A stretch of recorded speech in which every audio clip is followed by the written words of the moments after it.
Okay, welcome back to Lesson 1, Module 3.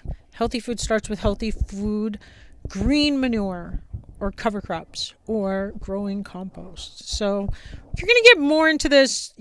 I used to be really intimidated at the thought of growing cover crops, and it's just taken me a long time to get the hang of this, but it's actually kind of really easy. And just remember, a cover crop is basically a crop that you grow for the soil.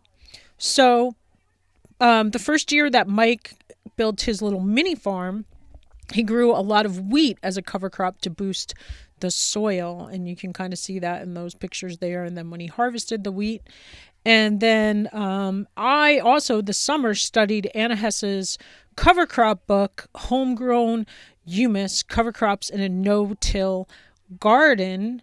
And so I grew buckwheat, and I bought this buckwheat, and it took me like almost 3 years, I think. I don't know how old that seed is before I actually planted it, but it grew great and it was easy. Mike built me these little chicken cover things, which we just kind of bent a piece of chicken wire just to make sure that it took off okay and the chickens didn't get into it, which I didn't have a problem with. The rooster didn't hurt any of it. And then it grew, and then it made these pretty flowers and even went to seed. So I'm really learning. And then I put raspberries in there.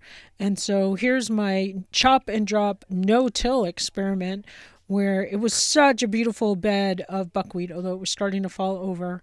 So it took about a month. I let it grow a little longer, but in 30 days I had that nice crop of flowers. And then I just chopped and dropped. So I chopped it all up into little pieces of like 3, 4, 6 inches long, with my mom's fancy pruners that she got me for Christmas last year. And it was a lot of chopping and dropping, I have to say.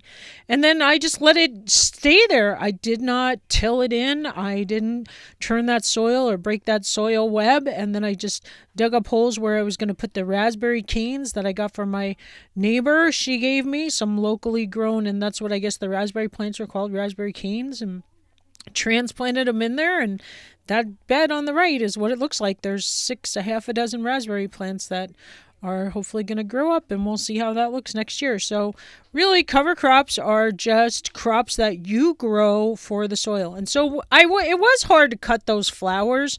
You can really see how pretty they are in that picture on the right there.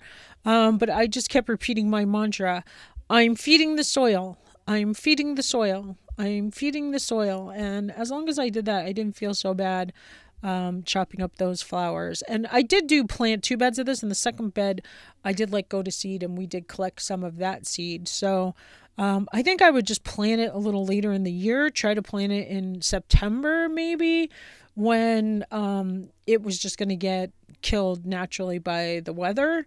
But I don't know, this might have worked good. I mean, there's a lot of bulk going into that bed. There are a lot of good green manure. And on to, that's the end of lesson 1.